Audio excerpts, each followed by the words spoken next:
भारत का बंटवारा सिर्फ जमीन का नहीं था, ये था दिलों का बंटवारा, भरोसे का बंटवारा और उस सपने का बंटवारा जिसे आजादी कहते हैं। लेकिन क्या आपने कभी सोचा है इस बंटवारे के पीछे सच में क्या वजहें थीं और मुसलमानों के लिए जो राजनीति, जो सोच और जो मांगें रखी गईं, उन पर उस समय के सबसे तेज, सबसे दूरदर्शी दिमाग ने क्या कहा था?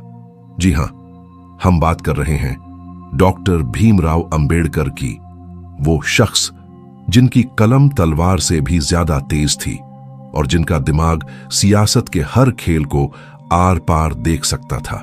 साल 1940 का दौर, पूरे देश में पाकिस्तान के नाम पर एक नई लहर उठ रही थी। मोहम्मद अली जिन्ना मुस्लिम लीग के साथ एक अलग राष्ट्र की मांग कर रहे थे। ये सिर्फ एक राजनीतिक मांग नहीं थी, ये थी एक कंप्लीट माइंडसेट की तस्वीर, एक सोच जो कह रही थी कि हिंदू और मुसलमान एक साथ रहकर नहीं चल सकते। लेकिन इसी दौर में डॉक्टर अंबेडकर ने एक ऐसी किताब लिखी जिसने सिर्फ इतिहास के पन्नों को नहीं बल्कि लोगों के दिमागों को भी हिला दिया। नाम था पाकिस्तान और द पार्टीशन ऑफ इंडिया। इस किताब में अंबेडकर ने मुसलमानों के इतिहास, उनकी राजनीति और उनके भारत में भविष्य के बारे में खुलकर लिखा।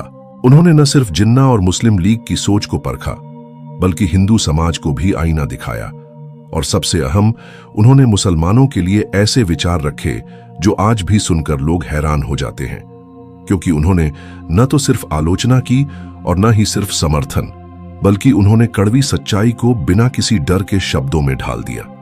तो आज हम इस किताब के हर उस चैप्टर को खोलेंगे जो आपको बताएगा कि अंबेडकर ने मुसलमानों के बारे में, उनके राजनीतिक एजेंडा के बारे में और भारत के बंटवारे के पीछे छिपी असलियत के बारे में क्या कहा था।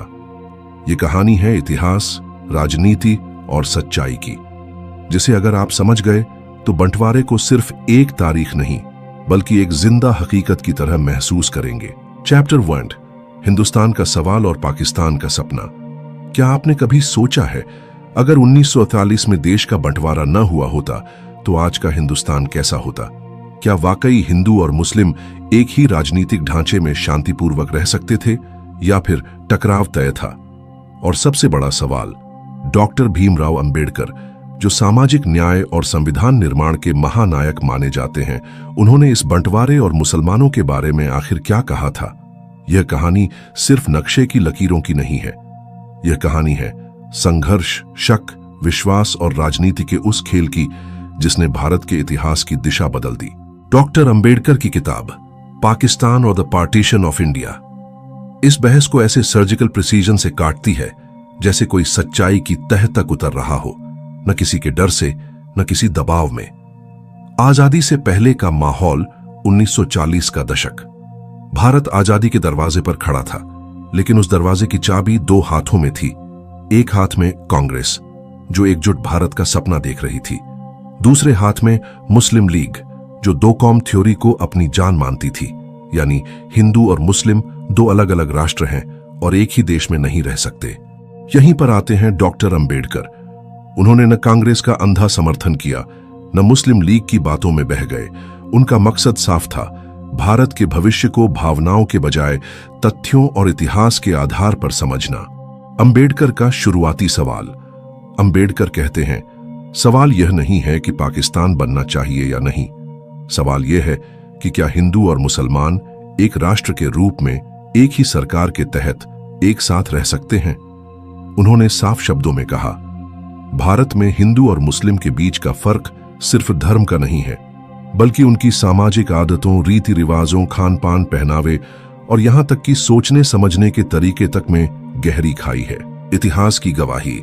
अंबेडकर इतिहास की किताबें खोलकर बताते हैं कि मुस्लिम शासन के 600 सालों में हिंदुओं और मुसलमानों का मेलजोल सीमित रहा। ज्यादातर समय दोनों समुदाय अलग अलग रहते, अलग कानून, अलग परंपराएं, अलग सामाजिक ढांचे में। कई बार धार्मिक टकराव भी हुआ, जिसने दोनों के बीच अविश्वास को और गहरा कर दिया। वो कहते हैं, अगर 600 साल में यह खाई नहीं पटी तो एक लोकतांत्रिक सरकार में अचानक यह कैसे भर जाएगी। मुसलमानों के लिए उनकी स्पष्ट राय अंबेडकर का सबसे विवादित लेकिन ईमानदार बयान यहीं आता है। वो कहते हैं, मुसलमान सिर्फ एक धार्मिक समुदाय नहीं है, बल्कि एक राजनीतिक इकाई भी है। उनकी निष्ठा सिर्फ भौगोलिक भारत तक सीमित नहीं, बल्कि पूरी इस्लामी उम्मत, मुस्लिम उम्माह तक फैली हुई है। इसलिए उनकी राजनीतिक मांगें भी अलग हैं, जो बहुसंख्यक हिंदुओं के साथ टकरा सकती हैं। हिंदू मुस्लिम एकता का मिथक अंबेडकर मानते थे कि यह सोचना कि सिर्फ आजादी के बाद एकता आ जाएगी एक खतरनाक भ्रम है। उनका तर्क था, 1, दोनों की सांस्कृतिक जड़ें अलग हैं। 2, धार्मिक कानून, शरीयत बनाम हिंदू लॉ में मूलभूत फर्क है। 3, शिक्षा, भाषा और सामाजिक रीति रिवाज अलग हैं। वो साफ कहते हैं, पॉलिटिकल यूनिटी बिना सोशल यूनिटी के कभी स्थायी नहीं हो सकती। पाकिस्तान के पक्ष और विपक्ष अंबेडकर पाकिस्तान के खिलाफ नहीं थे, लेकिन आंख मूंद कर समर्थन भी नहीं करते थे। उन्होंने कहा, अगर पाकिस्तान बनता है तो भारत को सुरक्षा चुनौतियां बढ़ेंगी, सीमाओं पर सैन्य खर्च बहुत बढ़ जाएगा, विभाजन के बाद शरणार्थी संकट आ सकता है। लेकिन साथ ही वो ये भी मानते थे, अगर पाकिस्तान न बना तो मुस्लिम लीग हमेशा राजनीति में ब्लैकमेल की ताकत बनाए रखेगी। केंद्र सरकार कमजोर होगी क्योंकि उसे लगातार सांप्रदायिक समझौते करने पड़ेंगे। उनका निष्कर्ष, अंबेडकर का नजरिया बेहद प्रैक्टिकल था। वो कहते हैं, अगर साथ रहना मजबूरी बन जाए तो यह संघर्ष की जड़ होगा, लेकिन अगर अलग अलग होकर दोस्ती बनाई जाए तो यह ज्यादा स्थायी शांति दे सकता है। अंबेडकर इस किताब के पहले ही अध्याय में हमें एक कड़वा लेकिन जरूरी सच दिखा देते हैं कि हिंदू मुस्लिम एकता सिर्फ नारे से नहीं आएगी, उसे बनाने के लिए गहरे सामाजिक बदलाव चाहिए, और जब तक यह बदलाव नहीं आते, राजनीतिक मजबूरी में साथ रहना अस्थिरता को जन्म देगा। चैप्टर 2, हिंदू मुस्लिम एकता का भ्रम, अंबेडकर की नजर में सच्चाई। दोस्तों, अब जरा उस सोच पर चलते हैं जो हमें स्कूल की किताबों से लेकर कई नेताओं के भाषणों तक में सुनाई गई। हिंदू और मुसलमान तो हमेशा भाई भाई थे, लेकिन अंग्रेजों ने हमें बांट दिया। ये लाइन सुनने में कितनी प्यारी लगती है ना? लेकिन अंबेडकर का मानना था कि इस कथन के पीछे एक बहुत बड़ा झूठ छुपा है। अंबेडकर साफ कहते हैं कि हिंदू मुस्लिम एकता सिर्फ एक रोमांटिक कल्पना है जिसे राजनीतिक फायदे के लिए फैलाया गया, जबकि जमीनी हकीकत बिल्कुल उलट थी। उनके मुताबिक दोनों समुदायों के बीच सांस्कृतिक, सामाजिक और धार्मिक फर्क इतने गहरे थे कि एकता सिर्फ नारों में थी, असल जिंदगी में नहीं। 1, दो अलग सभ्यताएं, दो अलग सोच। अंबेडकर बताते हैं कि हिंदू और मुसलमान सिर्फ धर्म में अलग नहीं थे, बल्कि पूरी सोच और जीवन शैली में भी अलग थे। हिंदू समाज जातियों में बंटा था, जबकि मुसलमानों के लिए उम्माह, एक वैश्विक मुस्लिम समुदाय का विचार सर्वोपरि था। हिंदू संस्कृति में पूजा, मूर्तियों और तीर्थ यात्रा का महत्व था, वहीं मुसलमान एकेश्वरवाद और मूर्ति भंजन के सिद्धांत को मानते थे। खानपान से लेकर कपड़ों और त्योहारों तक हर चीज में दोनों की परंपराएं अलग अलग थीं। अंबेडकर का कहना था कि जब दो समुदायों के रिलीजियस कमांडमेंट्स ही एक दूसरे के उलट हों, तो उन्हें एक राष्ट्र के रूप में जोड़ना बेहद मुश्किल है। 2, इतिहास की गवाही, सदियों का टकराव। अब सोचिए, अगर वाकई में सदियों से एकता होती तो क्या हमें इतिहास में इतने बड़े बड़े टकराव और युद्ध देखने को मिलते? अंबेडकर ने अपने तर्क के समर्थन में कई उदाहरण दिए। मध्यकालीन भारत में मुस्लिम आक्रमणों के दौरान हजारों मंदिर तोड़े गए और मस्जिदें बनाई गईं। औरंगजेब जैसे शासकों का दौर, जहां धार्मिक असहिष्णुता ने गहरी खाई पैदा की। स्थानीय स्तर पर भी दंगे, धार्मिक विवाद और सामाजिक बहिष्कार आम थे। उनके मुताबिक ये टकराव कोई ब्रिटिश षड्यंत्र का नतीजा नहीं थे, बल्कि धार्मिक सिद्धांतों और ऐतिहासिक अनुभवों से पैदा हुए थे। 3, मुस्लिम अलगाववाद की जड़ें। अंबेडकर ने एक बड़ा मुद्दा उठाया, मुस्लिम अलगाववाद। उनका कहना था कि भारत में मुसलमान खुद को सिर्फ एक धार्मिक समुदाय नहीं, बल्कि एक अलग राजनीतिक इकाई मानते थे। उनके अनुसार मुस्लिम राजनीति का मूल सिद्धांत था, हम बहुसंख्यक हिंदू समाज के साथ नहीं मिल सकते, हमें अपनी अलग पहचान बनाए रखनी है। यही कारण था कि मुस्लिम लीग ने शुरू से ही अलग निर्वाचन क्षेत्र, सेपरेट इलेक्टोरेट्स की मांग की। अंबेडकर लिखते हैं कि मुसलमानों के लिए भारत सिर्फ एक भूभाग नहीं था, बल्कि एक ऐसा इलाका था जहां वे अपनी इस्लामी हुकूमत देखना चाहते थे। यही सोच धीरे धीरे पाकिस्तान की मांग में बदल गई। 4. कांग्रेस की झूठी एकता की राजनीति। अंबेडकर ने कांग्रेस पार्टी पर भी सीधा हमला किया। उनके मुताबिक कांग्रेस ने हिंदू मुस्लिम एकता का नारा सिर्फ अपने राजनीतिक एजेंडे के लिए इस्तेमाल किया। उन्होंने मुस्लिम लीग के कट्टर रुख को नजरअंदाज किया। वे मानते थे कि कांग्रेस ने मुसलमानों के कट्टर राजनीतिक रुख पर खुलकर बहस करने के बजाय उन्हें मनाने और खुश करने की कोशिश की, जिससे समस्या और बढ़ी। अंबेडकर का तर्क था कि असली एकता तभी हो सकती है जब दोनों समुदाय अपने धार्मिक और राजनीतिक मतभेदों पर खुलकर चर्चा करें, न कि उन्हें कालीन के नीचे दबा दें। 5. अंग्रेजों ने बांटा। एक अधूरी कहानी। अब यहां आता है वो बड़ा झटका। अंबेडकर मानते थे कि अंग्रेजों ने फूट डालो और राज करो की नीति अपनाई, लेकिन हिंदू मुस्लिम मतभेद पहले से मौजूद थे। उन्होंने कहा, ब्रिटिश सिर्फ उसी चीज का फायदा उठा सकते थे जो पहले से मौजूद हो। अगर हिंदू और मुसलमान एक दूसरे पर भरोसा करते तो अंग्रेजों की चाल कभी कामयाब नहीं होती। यानी अंग्रेज दोषी जरूर हैं, लेकिन असली जड़ हमारे अपने धार्मिक और सांस्कृतिक मतभेदों में थी। 6. अंबेडकर का चेतावनी भरा संदेश। अंबेडकर ने साफ कहा, अगर हम इन मतभेदों को ईमानदारी से स्वीकार नहीं करेंगे तो एक स्थिर और शांतिपूर्ण भारत बनाना असंभव होगा। उन्होंने ये भी कहा कि मुस्लिम राजनीति का लक्ष्य सिर्फ बराबरी या धार्मिक स्वतंत्रता नहीं था, बल्कि शक्ति संतुलन को इस तरह मोड़ना था कि हिंदू बहुसंख्यक समुदाय कभी पूरी तरह राजनीतिक नियंत्रण में न आ सके। अब सोचिए दोस्तों, आज हम सोशल मीडिया पर जब हिंदू मुस्लिम एकता की बातें करते हैं तो क्या हम भी कहीं वही काल्पनिक तस्वीर तो नहीं बेच रहे जो अंबेडकर ने 80 साल पहले झूठी बताई थी? क्या हमें सच को स्वीकार कर व्यावहारिक हल ढूंढना चाहिए, बजाय इसके कि इतिहास की हकीकत से आंखें मूंद लें? चैप्टर 3, हिंदू और मुसलमान, टकराव के बीज और अंबेडकर का दृष्टिकोण। अगर हम 20वीं सदी के पहले आधे हिस्से को देखें तो भारत एक उबाल खा रहा था। एक तरफ स्वतंत्रता आंदोलन तेजी पकड़ रहा था, तो दूसरी तरफ हिंदू मुस्लिम रिश्तों में तनाव भी बढ़ रहा था। यह तनाव अचानक पैदा नहीं हुआ था, इसकी जड़ें सदियों पुरानी सामाजिक, आर्थिक और राजनीतिक संरचनाओं में थीं। भीमराव अंबेडकर इस मुद्दे को सतही भावनाओं से नहीं, बल्कि ठोस तथ्यों और ऐतिहासिक विश्लेषण के साथ देखते थे। उनका मानना था कि अगर हम किसी समस्या को हल करना चाहते हैं तो पहले उसकी असल जड़ों तक पहुंचना जरूरी है, वरना हम सिर्फ लक्षणों का इलाज करेंगे, बीमारी का नहीं। ऐतिहासिक पृष्ठभूमि, सहअस्तित्व या संघर्ष। अंबेडकर के मुताबिक हिंदू और मुसलमानों के रिश्ते में 2 परतें थीं। पहली परत वह थी जो रोजमर्रा के सामाजिक संपर्क, व्यापार और साझा संस्कृति में दिखती थी। दूसरी परत वह थी जो धार्मिक पहचान, सत्ता की राजनीति और ऐतिहासिक घटनाओं से आकार लेती थी। पहली परत में मेलजोल था तो दूसरी परत में अविश्वास और अलगाव। अंबेडकर मानते थे कि मुस्लिम आक्रांताओं के शासनकाल ने भारतीय समाज में एक स्थायी मनोवैज्ञानिक खाई बना दी थी। उन्होंने यह नहीं कहा कि हर मुस्लिम शासक अत्याचारी था, लेकिन सत्ता के धार्मिक चरित्र ने दोनों समुदायों की पहचान को हम और वे में बांट दिया। यही विभाजन बाद में राजनीति में भी इस्तेमाल हुआ।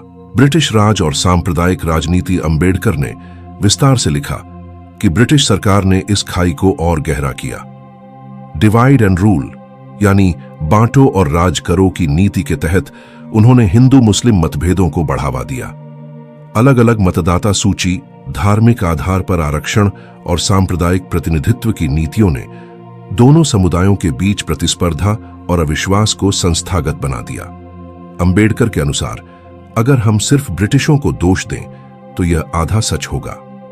असलियत यह थी कि हिंदू और मुसलमानों के बीच पहले से मौजूद सामाजिक और धार्मिक दूरी को ब्रिटिशों ने बस राजनीतिक रूप दे दिया। अंबेडकर की स्पष्टवादिता। अंबेडकर इस विषय पर किसी भी तरह की राजनीतिक शुगर कोटिंग नहीं करते थे। उनका मानना था कि हिंदू मुस्लिम रिश्तों में तनाव को केवल गांधीवादी भाईचारा कहकर हल नहीं किया जा सकता। उनके अनुसार जब 2 समुदायों की जीवन शैली, सामाजिक नियम और धार्मिक प्राथमिकताएं मूल रूप से अलग हों तो यह मान लेना कि वे स्वतः एक हो जाएंगे। एक रोमांटिक भ्रम है। सांस्कृतिक टकराव की जड़ें। अंबेडकर ने कई ऐसे मुद्दे गिनाए जो उस समय दोनों समुदायों के बीच टकराव की वजह बनते थे। धार्मिक कानून और सामाजिक आचरण।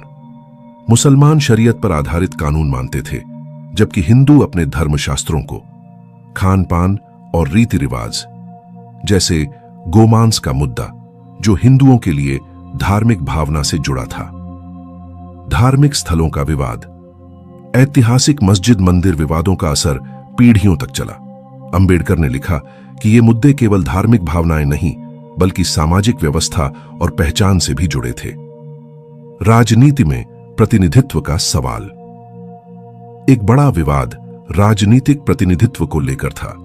मुसलमान अलग निर्वाचक मंडल, सेपरेट इलेक्टोरेट्स चाहते थे, जिससे वे केवल मुस्लिम उम्मीदवार को वोट दें। कांग्रेस का एक धड़ा इसे राष्ट्रीय एकता के खिलाफ मानता था। अंबेडकर यहां एक जटिल स्थिति में थे। वे खुद दलितों के लिए अलग प्रतिनिधित्व की मांग करते थे, लेकिन वे यह भी मानते थे कि मुसलमानों की मांग का ऐतिहासिक संदर्भ अलग है। उनका तर्क था कि दलितों को समान नागरिक अधिकार कभी नहीं मिले, जबकि मुसलमान एक शासक वर्ग के तौर पर भारत के इतिहास में पहले से मौजूद थे। इसलिए दोनों की राजनीतिक मांगों को एक तराजू में रखना सही नहीं है। अंबेडकर और गांधी का मतभेद। हिंदू मुस्लिम मुद्दे पर भी अंबेडकर और गांधी के विचार अलग थे। गांधी जी का मानना था कि धार्मिक एकता प्रेम, सहिष्णुता और साझा संघर्ष के जरिए लाई जा सकती है। अंबेडकर इसे व्यावहारिक रूप से कठिन मानते थे, क्योंकि उनके अनुसार जब तक दोनों समुदाय अपने अपने धार्मिक कानूनों और सामाजिक रीति रिवाजों में बदलाव नहीं करेंगे, तब तक वास्तविक एकता संभव नहीं है। अंबेडकर ने साफ कहा, सिर्फ राजनीतिक स्वतंत्रता हासिल कर लेने से हिंदू और मुसलमान अपने मतभेद भूलकर एक नहीं हो जाएंगे। इसके लिए सामाजिक सुधार और पारस्परिक समझ की लंबी प्रक्रिया चाहिए। विभाजन का सवाल। 1940 के दशक में जब मुस्लिम लीग ने पाकिस्तान की मांग रखी, तो कांग्रेस ने पहले इसका कड़ा विरोध किया, लेकिन अंबेडकर ने इसे एक गंभीर प्रस्ताव की तरह लिया। उनका मानना था कि अगर दो समुदायों के बीच गहरा अविश्वास है, तो मजबूरी में उन्हें एक देश में रखना लंबे समय में संघर्ष को और बढ़ा देगा। उन्होंने अपनी किताब पाकिस्तान और द पार्टीशन ऑफ इंडिया में विस्तार से लिखा कि विभाजन के फायदे और नुकसान दोनों हैं, लेकिन एक बात तय है, अगर एकता केवल मजबूरी से होगी तो वह टिकेगी नहीं। अंबेडकर का समाधान। अंबेडकर ने न तो अंधा राष्ट्रवाद अपनाया, न ही कट्टर विभाजनवाद। उनका समाधान 3 चरणों में था। 1. सत्य का सामना। मानना कि हिंदू मुस्लिम मतभेद गहरे हैं और उन्हें अनदेखा करना समस्या को बढ़ाएगा। 2. समान नागरिकता का ढांचा। सभी के लिए एक समान नागरिक संहिता, यूनिफॉर्म सिविल कोड लागू करना, ताकि धार्मिक कानून के नाम पर अलग अलग सामाजिक नियम खत्म हों। 3. शिक्षा और आर्थिक बराबरी। अंबेडकर का मानना था कि अगर दोनों समुदायों के पास शिक्षा, रोजगार और आर्थिक अवसर समान होंगे, तो सांप्रदायिक तनाव धीरे धीरे कम हो जाएगा। आज के संदर्भ में अंबेडकर के विचार। आज भी जब हम हिंदू मुस्लिम रिश्तों की बात करते हैं, तो अंबेडकर के विचार हमें याद दिलाते हैं कि यह मुद्दा केवल भावनाओं का नहीं, बल्कि ऐतिहासिक और सामाजिक संरचनाओं का है। उनका दृष्टिकोण हमें यह सिखाता है कि सच्ची एकता किसी नारे या फोटो ऑप से नहीं आती, बल्कि कठिन और ईमानदार संवाद से आती है। चैप्टर 4, पाकिस्तान बनने के नतीजे। अंबेडकर की नजर में। दोस्तों, अब तक हमने ये समझ लिया कि मुस्लिम लीग की मांग क्या थी, उनके पीछे की सोच क्या थी, और अंबेडकर जी इस पूरे मुद्दे को किस नजर से देख रहे थे। लेकिन असली सवाल यही है, अगर पाकिस्तान बन गया तो भारत का भविष्य कैसा होगा? क्या यह एक सही फैसला होगा या फिर एक ऐसी गलती जिसका असर आने वाली पीढ़ियां झेलेंगी? 1. पाकिस्तान बनने का मतलब एक नया भू राजनीतिक नक्शा। अंबेडकर जी मानते थे कि अगर पाकिस्तान बनता है तो भारत का नक्शा और उसकी सुरक्षा स्थिति पूरी तरह बदल जाएगी। उन्होंने साफ कहा, यह सिर्फ एक नया देश बनने की बात नहीं है, यह पूरे हिंदुस्तान के पावर बैलेंस को बदलने की बात है। उनके मुताबिक भारत की लंबी सीमाएं, खासकर उत्तर पश्चिम और पूर्व में नए मुस्लिम राष्ट्र से जुड़ जाएंगी। यह सीधी सीधी सैन्य और राजनीतिक चुनौती होगी। उन्होंने चेतावनी दी कि अगर हिंदू मुस्लिम मतभेद का समाधान किए बिना देश बटा तो सीमा पर तनाव कभी खत्म नहीं होगा। 2. धार्मिक आधार पर देश। खतरनाक मिसाल। अंबेडकर ने एक और बड़ी चिंता जताई। अगर एक बार धर्म के आधार पर देश बंट गया तो यह मिसाल बन जाएगी कि भविष्य में भी कोई समुदाय अलग राष्ट्र की मांग कर सकता है। उनके लिए यह सिर्फ मुसलमानों का मामला नहीं था, बल्कि पूरे उपमहाद्वीप के लिए एक चेतावनी थी। उन्होंने कहा कि इससे राष्ट्रीय एकता हमेशा खतरे में रहेगी, क्योंकि लोगों की वफादारी देश से ज्यादा धर्म के प्रति हो जाएगी। 3. मुस्लिम लीग के इरादों पर सीधी बात। अंबेडकर ने खुलकर कहा कि मुस्लिम लीग की असली मंशा सिर्फ अलग देश पाना नहीं थी, बल्कि पूरे हिंदुस्तान में राजनीतिक दबाव बनाए रखना थी। उनका मानना था कि अगर पाकिस्तान मिल भी गया तो भी लीग भारत में मुस्लिम आबादी के लिए खास अधिकार मांगती रहेगी, यानी विभाजन के बाद भी सांप्रदायिक राजनीति खत्म नहीं होगी। 4. पाकिस्तान के आर्थिक और प्रशासनिक खतरे। अंबेडकर ने यह भी समझाया कि पाकिस्तान बनने पर भारत को सिर्फ सुरक्षा ही नहीं बल्कि आर्थिक नुकसान भी होगा, क्योंकि पंजाब और बंगाल के वे हिस्से जो पाकिस्तान में जाएंगे वे कृषि, उद्योग और व्यापार के लिहाज से बहुत अहम थे। उन्होंने कहा, एक कमजोर आर्थिक ढांचा नए बने राष्ट्र को या तो विदेशी मदद पर निर्भर करेगा या फिर आक्रामक नीति अपनाने पर मजबूर करेगा। इसका मतलब दोनों देशों के बीच युद्ध या तनाव की संभावना हमेशा बनी रहेगी। 5. क्या विभाजन से शांति आएगी? यह सबसे अहम सवाल था। कई लोग मानते थे कि अगर देश बंट गया तो हिंदू मुस्लिम झगड़े खत्म हो जाएंगे, लेकिन अंबेडकर ने साफ कहा, यह भ्रम है। विभाजन केवल भूगोल का होगा, मानसिकता का नहीं। उन्होंने भविष्यवाणी की कि अगर पाकिस्तान बनता है तो दोनों देशों के बीच नफरत और अविश्वास की दीवार और ऊंची होगी। सीमाओं पर झगड़े, अल्पसंख्यकों के मुद्दे और राजनीतिक खींचतान लगातार जारी रहेगी। 6. अंबेडकर का अंतिम निष्कर्ष। अंबेडकर न तो अंधाधुंध पाकिस्तान के खिलाफ थे और न ही उसके पक्ष में। उनका दृष्टिकोण व्यावहारिक था। अगर पाकिस्तान बनता है तो भारत को तुरंत मजबूत रक्षा नीति, आत्मनिर्भर अर्थव्यवस्था और धर्मनिरपेक्ष शासन पर ध्यान देना होगा। उनके शब्दों में भारत की एकता किसी नक्शे में नहीं बल्कि लोगों के दिलों में होनी चाहिए। अगर वो टूट गई तो चाहे हम कितनी भी सीमाएं खींच लें, शांति कभी नहीं आएगी। चैप्टर 4 का सार। पाकिस्तान बनना सिर्फ भूगोल का बदलाव नहीं बल्कि पूरे दक्षिण एशिया की राजनीति को बदलने वाला कदम था। धर्म के आधार पर देश बनाने से आने वाली पीढ़ियों के लिए खतरनाक उदाहरण सेट होगा। विभाजन के बाद भी सांप्रदायिक तनाव खत्म नहीं होगा। आर्थिक और सुरक्षा चुनौतियां बढ़ेंगी।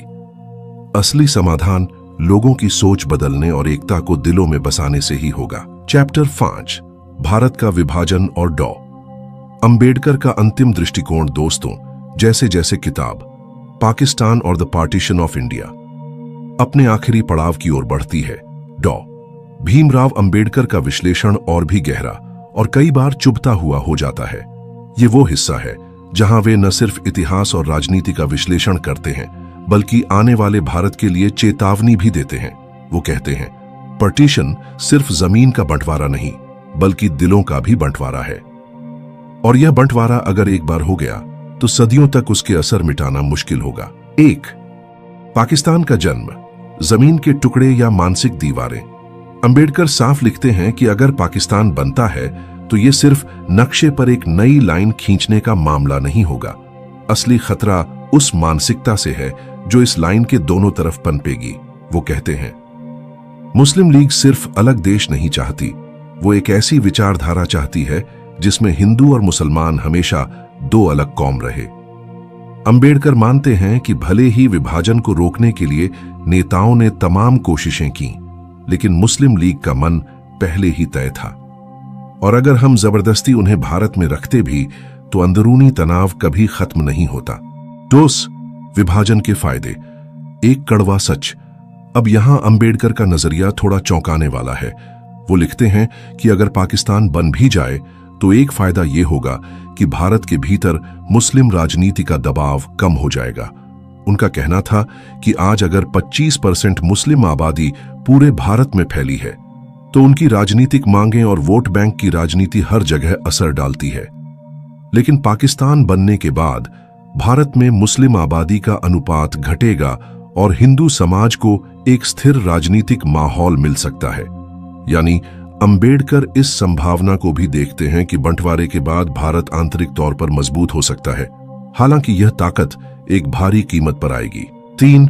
हिंदू मुस्लिम रिश्तों की असली जड़ अंबेडकर बार बार एक बात दोहराते हैं। Hindus and Muslims are not merely two communities, they are two distinct nations. उनके मुताबिक ये फर्क सिर्फ धर्म का नहीं बल्कि सोच, संस्कृति और इतिहास का है। हिंदू समाज हजारों साल की जाति व्यवस्था के बावजूद एक ही धार्मिक और सांस्कृतिक ढांचे में जीता आया। मुस्लिम समाज की पहचान उसकी अलग धार्मिक निष्ठा, शरीयत आधारित कानून और पैन इस्लामिक सोच से बनी।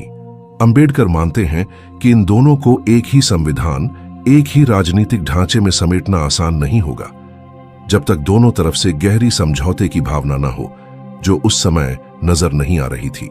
4. विभाजन के बाद का भारत, अंबेडकर की चेतावनी। यहां अंबेडकर बेहद गंभीर हो जाते हैं। वो कहते हैं, अगर पाकिस्तान बन गया तो उसकी सबसे बड़ी चुनौती भारत के लिए सीमा पर नहीं बल्कि भारत के अंदर होगी। वो 3 बड़े खतरे गिनाते हैं। 1. भारत में बची मुस्लिम आबादी की निष्ठा का सवाल। अंबेडकर मानते हैं कि पाकिस्तान बनने के बाद भी भारत में करोड़ों मुसलमान रहेंगे। सवाल ये होगा, उनकी निष्ठा भारत के साथ होगी या पाकिस्तान के साथ। वो चेतावनी देते हैं कि अगर भारत इस सवाल को नजरअंदाज करेगा तो आने वाले दशकों में यही अंदरूनी संघर्ष का कारण बन सकता है। 2. कश्मीर और सीमा विवाद। अंबेडकर ने पहले ही अंदाजा लगा लिया था कि सीमा विवाद, खासकर जम्मू कश्मीर में, दोनों देशों के बीच लगातार तनाव का कारण बनेगा। 3. आर्थिक और सामरिक दबाव। विभाजन के बाद भारत को न सिर्फ अपने रक्षा खर्च को दोगुना करना पड़ेगा बल्कि नदियों, व्यापार मार्गों और संसाधनों के बंटवारे पर भी संघर्ष होगा। 5. मुस्लिम लीग और भविष्य की राजनीति। अंबेडकर लिखते हैं कि पाकिस्तान बनने के बाद भी मुस्लिम लीग का असर खत्म नहीं होगा, बल्कि पाकिस्तान वहां एक हिंदू इंडिया का खौफ दिखाकर अपनी राजनीति चलाएगा और भारत के मुसलमानों को अपने पक्ष में करने की कोशिश करेगा। उनका साफ कहना था, Pakistan will never be satisfied, it will always demand more. यानी विभाजन एक अंत नहीं बल्कि एक लंबी और कठिन यात्रा की शुरुआत होगी। 6. अंबेडकर का अंतिम समाधान। अंबेडकर 2 रास्ते सुझाते हैं। अगर पाकिस्तान बनना ही है तो भारत को अपने संविधान और राष्ट्रीय पहचान को इतना मजबूत बनाना होगा कि कोई भी आंतरिक अस्थिरता पैदा न कर सके। अगर पाकिस्तान बनने से रोका जा सकता है तो दोनों समुदायों के बीच इक्वल पार्टनरशिप का एक स्पष्ट फार्मूला बनाना होगा जिसमें न किसी को डर हो और न किसी को वर्चस्व का लालच। लेकिन उनका मन ये मान चुका था कि हालात उस मुकाम पर पहुंच गए हैं जहां विभाजन लगभग तय है। 7. अंतिम संदेश। इतिहास से सबक। अंबेडकर का आखिरी संदेश बेहद मार्मिक है। A safe India is better than a United India. यानी अगर एकता की कीमत असुरक्षा और लगातार संघर्ष है तो बेहतर है कि हम सुरक्षित सीमाओं के भीतर मजबूत होकर खड़े हों। उनके शब्द आज भी गूंजते हैं। भारत का भविष्य इस पर निर्भर करेगा कि हम अपने अंदरूनी मतभेदों को कैसे संभालते हैं। पाकिस्तान एक देश होगा, लेकिन अगर हम सावधान नहीं रहे तो पाकिस्तान के बीज भारत के अंदर भी बोए जा सकते हैं। चैप्टर 6। पाकिस्तान बनने के बाद भारत में मुसलमानों की स्थिति और अंबेडकर जी के सुझाव। जब पाकिस्तान की मांग तेज हो चुकी थी और यह लगभग तय दिखने लगा था कि देश का बंटवारा होगा, तो डॉ. भीमराव अंबेडकर जी के सामने एक और गंभीर सवाल खड़ा हो गया। अगर पाकिस्तान बन भी गया तो भारत में जो मुसलमान रह जाएंगे उनका क्या होगा? यह सवाल सिर्फ राजनीतिक नहीं था बल्कि सामाजिक, धार्मिक और सांस्कृतिक संतुलन से जुड़ा था। अंबेडकर जी ने इस पर बड़ी गहराई से विचार किया और साफ कहा, पाकिस्तान बनना केवल सीमाओं का बंटवारा नहीं होगा बल्कि यह दोनों देशों के बीच सोच, निष्ठा और भविष्य की दिशा का भी बंटवारा होगा। फिक्स। अंबेडकर जी का साफ दृष्टिकोण। अंबेडकर जी का मानना था कि अगर भारत में बड़ी संख्या में मुसलमान रहेंगे तो उनकी निष्ठा का सवाल बार बार उठेगा। उनके मुताबिक मुसलमान चाहे भारतीय नागरिक बने रहें, लेकिन उनका सांस्कृतिक और धार्मिक जुड़ाव पाकिस्तान से रहेगा। यह स्थिति भारत की राष्ट्रीय एकता के लिए हमेशा एक खतरा पैदा कर सकती है। उन्होंने साफ शब्दों में लिखा, जब एक समुदाय का धार्मिक और राजनीतिक नेतृत्व बाहर के देश में बैठा हो तो वह समुदाय अपने देश के प्रति पूरी तरह वफादार नहीं रह सकता। 2. सिटीजनशिप और लॉयल्टी का सवाल। अंबेडकर जी ने कहा कि भारत को इस स्थिति में बहुत स्पष्ट नीति अपनानी होगी। 1. दोहरी निष्ठा की अनुमति नहीं हो सकती। अगर कोई भारत में रहना चाहता है तो उसे भारत के संविधान और राष्ट्रीयता के प्रति पूर्ण निष्ठा की शपथ लेनी होगी। 2. नागरिकता एक शर्त के साथ मिले। पाकिस्तान बनने के बाद जो मुसलमान भारत में रहना चाहें, उन्हें यह लिखित में देना चाहिए कि वे पाकिस्तान की राजनीति या धार्मिक नेतृत्व में दखल नहीं देंगे। वे केवल भारतीय कानूनों और संसद को मानेंगे। 3. मुसलमानों के विशेष अधिकारों पर अंबेडकर जी की चेतावनी।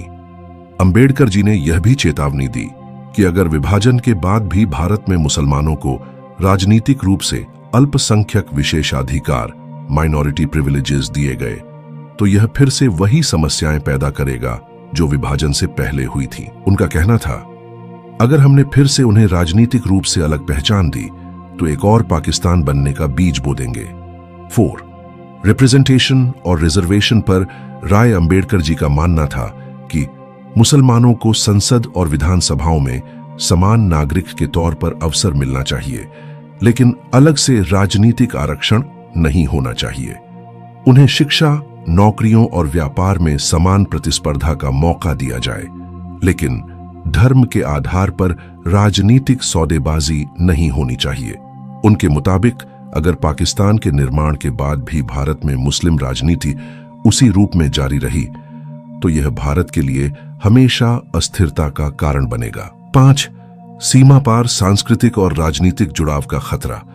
अंबेडकर जी ने यह भी लिखा कि भारत में रहने वाले मुसलमानों का पाकिस्तान से धार्मिक और पारिवारिक जुड़ाव बना रहेगा।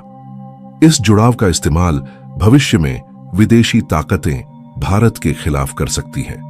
इसलिए भारत को ऐसे कानून बनाने होंगे जो विदेशी राजनीतिक प्रभाव को सीमित करें।